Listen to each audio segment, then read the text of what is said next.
पलवल लघु सचिवालय स्थित सभागार में जिला रेड क्रॉस सोसाइटी के तत्वावधान में एक बैठक का आयोजन किया गया।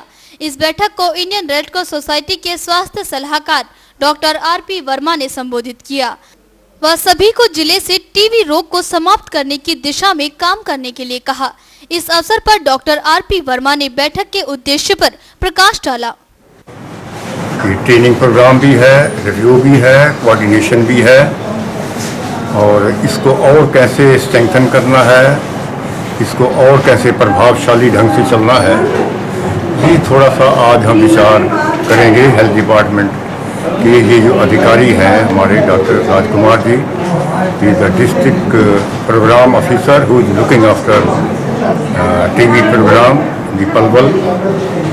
तो वैसे तो ये प्रोजेक्ट टीबी को ख़त्म करने के लिए बड़े प्रयत्न काफ़ी सालों से किए जा रहे हैं, मगर ये समस्या जो है वो कंट्रोल करने में, एरेडिकेशन करने में बहुत समय लगा है।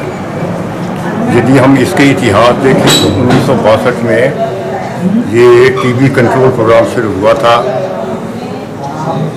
शुरू में हिसाब कुछ था, कुछ भी नहीं था प्रोग्राम का, तो इन्होंने कुछ काफ़ी किया। टीबी सेंटर बनाए, टीबी हॉस्पिटल बनाए, दवाइयाँ शुरू की, एक्सरे प्लांट लगाए, तो ये ऐसा काम तो शुरू हुआ। मगर टीबी की समस्या इतनी गंभीर है कि वर्ल्ड में भारतवर्ष पहले नंबर पर है।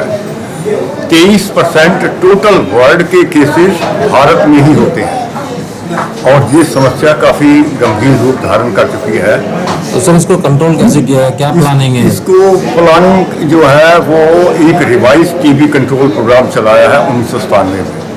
तो वो उसके अंदर क्या है कि क्योंकि संख्या बहुत ज़्यादा है, 35 लाख के करीब टीबी केसेस हैं हमारे भारत में, तो ये रिवाइज टीबी प्रोग्राम के अंदर diagnostic facilities, x-ray, sputum test, DOT के थ्रू ट्रीटमेंट ये तो चला, मगर अब एक और बड़ी भारी समस्या सामने ये आई है कि एमडीआर के केसेस बहुत बढ़ गए हैं। एमडीआर का मतलब है अब ऐसे केसेस हैं 90,000 के करीब जिन पर दवाई का ही असर नहीं है। जो दवाइयाँ WHO से अप्रूव्ड है उनका भी असर नहीं है, और ये जिसको हम कहते हैं बिगड़ी हुई टीबी कहें, उसको MDR टीबी का नाम हम देते हैं, तो वो है जिसका 27 महीने का इलाज है। यदि इनकी संख्या ऐसे बढ़ती गई फिर तो नामुमकिन है।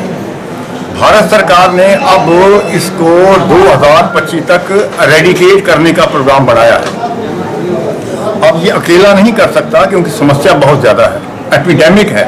भारत में टीबी एपिडेमिक के रूप में फैली हुई है, इसीलिए रेड क्रॉस को भारत सरकार ने ये इन्वॉल्व किया है, क्योंकि रेड क्रॉस संस्था ये है एक्सिलरी टू गवर्नमेंट, यानी गवर्नमेंट के जो काम बड़े बड़े महत्वपूर्ण प्रोजेक्ट चल रहे हैं उनमें मदद करना। हम ह्यूमैनिटेरियन ग्राउंड के ऊपर और बहुत सारे प्रोग्राम करते हैं, जैसे ब्लड डोनेशन का है, HIV कंट्रोल प्रोग्राम है, पोलियो में हमने मदद की है, मलेरिया एरेडिकेशन में की है। तो हेल्थ डिपार्टमेंट ने कहा कि नहीं, आप थोड़ा सा जो है टीबी प्रोग्राम के अंदर कीजिए। तो ये 2009 से हम टीबी प्रोग्राम में हेल्थ डिपार्टमेंट की मदद करने के लिए जुड़े हैं। तो पहले ये फरीदाबाद में, हरियाणा में चला था 2012 में, क्योंकि मैं स्टेट कंसल्टेंट हूँ पंजाब और हरियाणा का। ऐसे ही प्रोजेक्ट मैं कई सालों से चला रहा हूँ। मैं डिप्टी डायरेक्टर हेल्थ सर्विसेज के पद पर रिटायर होकर के ये जिम्मेवारी मुझे स्टेट कंसल्टेंट में दी है। I am the state consultant for Punjab department, Punjab state and Haryana state. तो ये मैंने फरीदाबाद के अंदर भी ये प्रोजेक्ट चला है। हमने क्या सफलता प्राप्त की है अभी तक कि अब हम पेशेंट को डिफ़ॉल्ट नहीं होने देते। पहले सबसे बड़ी समस्या ये थी क्योंकि ट्रीटमेंट का पीरियड 6 महीने से लेकर के 8 महीने था। तो ये क्योंकि पीरियड ट्रेनिंग का, अपना ट्रीटमेंट का पीरियड इतना लंबा है, उसमें 20% 25% लोग दवाई छोड़ देते थे।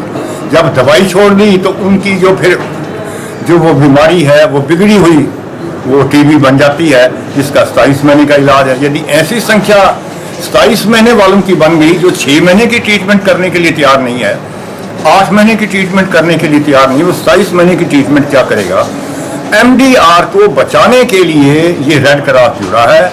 हम ये जो थोड़े बिगड़े हुए टीबी केसेस हैं, एक होते हैं बड़े बिगड़े हुए जिसको MDR, एक होता है थोड़े बिगड़े हुए उसको कहते हैं कैटेगरी 2 के पेशेंट, जो दवाइयाँ करते रहे थे, दवाइयाँ छोड़ दी, उन केसेस को ये हेल्थ डिपार्टमेंट हमें सौंपता है।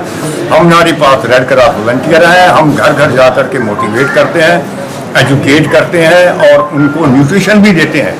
तो ये सर हमारे कोई साथ ऐसा कोई मामला आया है कि कोई दवाई ले रहा हो, हाँ। फिर उसके बाद वो यहाँ से छोड़कर किसी दूसरे स्टेट में चला गया हो, हाँ। तो उसको भी अप्रोच किया है आप लोगों ने? उसका हमें अप्रोच करने का एक तरीका बनाया हुआ है। ऐसे तो बहुत सारे केसेस हैं, क्यों ये जैसे फरीदाबाद है या पलवल है या अमृतसर है, जलंधर है, जहाँ फैक्ट्रीज हैं, इंडस्ट्रियल एरिया। तो वहाँ ये लोग माइग्रेंट पॉपुलेशन बहुत है। यूपी से बहुत लोग हैं, आपके ये भरा पड़ा है, मैंने फरीदाबाद में देखा है। ये लोग लेबर क्लास है, आते हैं जाते हैं, आते हैं जाते हैं। तो ये तो कभी नहीं हो सकता कि एक केस जो है वो लखनऊ का आया हुआ है या वो पटना का है या शाहजहाँपुर का है, शाहजहाँपुर का है या बरेली का है, वो यहाँ से डॉक्टर ट्रीटमेंट के लिए जाए। ऐसा नहीं है। हम क्या करते हैं, उसकी पर्ची बनाते हैं और वो उसका एड्रेस लेकर के जो उसके नज़दीक का हमारा टीबी सेंटर है वो वहाँ पर वो कांटेक्ट होता है और उसकी दवाई वहाँ से शुरू हो जाती है। तो ये नहीं है कि यहाँ से छूट गया तो छूट गया।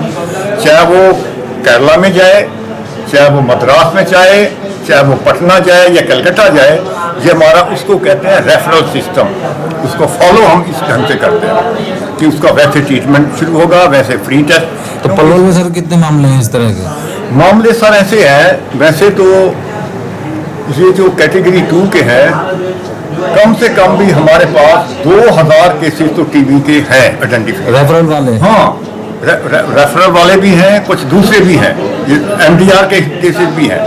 क्वेश्चन एक और है, बड़ी भारी समस्या जिसका मैंने अभी जिक्र नहीं किया, कि 35,000 टीबी के केस भारत में होते हुए भी हमारे पास जो रजिस्टर्ड है वो 16,000 हैं।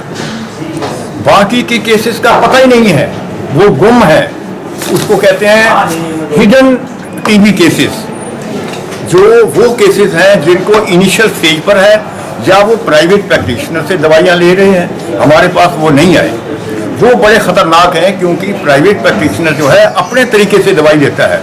ये स्टैंडर्डाइज्ड दवाई, हमारे पास स्टैंडर्डाइज्ड दवाई क्या है, ये स्टैंडर्ड हमने नहीं बनाया हुआ। ये वर्ल्ड हेल्थ ऑर्गेनाइजेशन ने 142 कंट्री के अंदर जो टीबी प्रोग्राम चल रहे हैं, वो दवाइयाँ जो उन्होंने स्टैंडर्डाइज की हुई हैं, वो दवाइयाँ हम पेशेंट को देते हैं और ये are very strong, very effective और गारंटेड है और टेस्टेड हो चुकी है। और यदि कोई उसके अंदर तब्दीली भी की जाती है तो वो WHO करता है।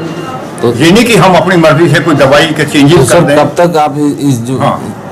कब तक इसे समूह नष्ट कर देंगे यहाँ पलवल जिले में? ठीक है। हाँ, ये अब पलवल को भी जो है ये डिमांड थी, क्योंकि हमारा प्रोजेक्ट फरीदाबाद में था। ये एक किस्म का एक्सटेंडेड प्रोजेक्ट है। पलवल जो था वो एक फरीदाबाद का ही वो जिले का पार्ट था। तो ये एक रेड क्रॉस ने सोचा, हेल्थ डिपार्टमेंट ने कहा कि भाई एक ज़िले में क्यों किया है, समस्या तो ये पलवल को भी साथ लो। तो इस साल से रेड क्रॉस के हमने वॉलंटियर 5 लगाए हैं।